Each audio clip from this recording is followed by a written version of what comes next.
Hello, everyone. Welcome to the Newsbrowse News broadcast. Al Jazeera reports that Australia's far-right One Nation Party has achieved a significant milestone, securing its first-ever seat in the country's House of Representatives. David Farley, a former agribusiness consultant and the winning candidate in the Farrer special election in New South Wales, is set for a decisive victory with a projected 59.1% of the vote. Farley, who advocates for reduced migration and farming reforms, will fill the seat vacated by Liberal Party leader Susanna. This win marks a historical moment for One Nation, founded by Pauline Hanson 30 years ago. Farley has expressed his commitment to an immigration policy focused on Australia's labour market needs, especially in agriculture, and to lowering the cost of living. This victory, occurring without a Labour Party candidate in the race, reflects a broader global trend of growing electoral support for far-right populist parties, as seen with Britain's Reform UK Party's recent gains. Hungary's parliament elected Péter Magyar, 45, as the new prime minister on May 9th, according to GG Press. Magyar, who leads the center-right emerging party TISA, Respect and Freedom, secured victory in the general election held in April. This election marked the end of the 16-year premiership of Viktor Orbán, who had maintained a sharply confrontational stance with the European Union. The new government, under Prime Minister Magyar, is committed to improving relations with the EU. Additionally, it plans to foster closer cooperation with neighboring countries such as Poland and the Czech Republic. In a display of his diplomatic intentions, Magyar has already held high-level meetings with key international figures, including European Commission President Ursula von der Leyen and Italian Prime Minister Giorgia Meloni, even before officially taking office.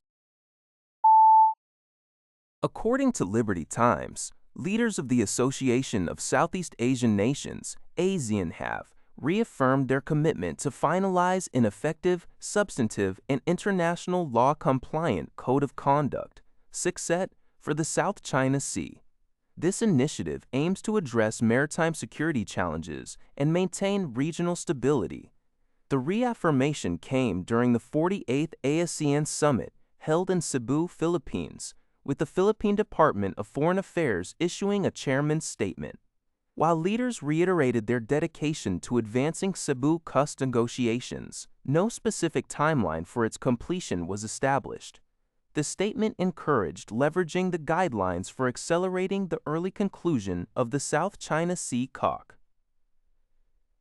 Endorsed by ASEAN and Chinese foreign ministers in 2023, negotiations for the Cebu COC, which began in March 2018, have faced slow progress due to persistent disputes over its legal bindingness, geographical scope, the interpretation of self-restraint, and the invocation of international law. The South China Sea, vital for its rich resources and as an international shipping route, is subject to overlapping sovereignty claims by several nations, including the Philippines, China, Brunei, Malaysia, Vietnam, and Taiwan. ASEAN countries hope the KSDAWARE will framework for all maritime activities and urged the full and effective implementation of the Declaration on the Conduct of Parties in the South China Sea, DOC, signed in 2002 but lacking legal enforceability.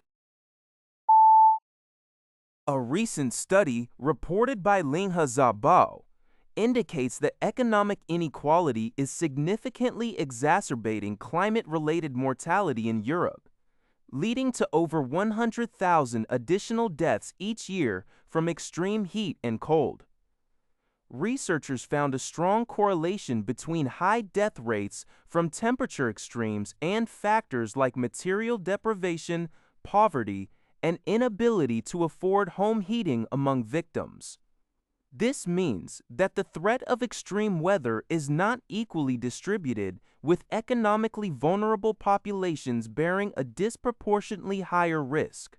The study, the first to quantify the impact of socio-economic hardship on climate mortality in Europe, concluded that if inequality across Europe were reduced to the level of Slovenia, the most egalitarian region, temperature-related deaths would decrease by 30%, saving 109,866 lives annually. Conversely, raising inequality to Romania's southeastern level, the highest material and social deprivation, would result in the same number of additional deaths. Scientists warn that Europe is not adapting effectively to climate change, with temperatures rising faster than in other regions. Measures to provide short-term relief to vulnerable groups and, in the long run, address structural inequality are necessary to mitigate these deaths. The China-Europe Railway Express has achieved a significant milestone, completing 130,000 trips by Saturday. This landmark was marked by the departure of a freight train from Zhengzhou, capital of central China's Henan province, bound for Hamburg, Germany, at 10 a.m. local time. According to the China State Railway Group Build Up Limited, the total cargo value transported by these trains has now exceeded $520 billion. The service has continuously optimized its operations, establishing 93 scheduled lines with a design speed of 120 km per hour. Currently, 129 Chinese cities operate China-Europe Railway Express services, connecting 235 cities in 26 European countries and over 100 cities in 11 Asian nations, thereby covering most of Eurasia.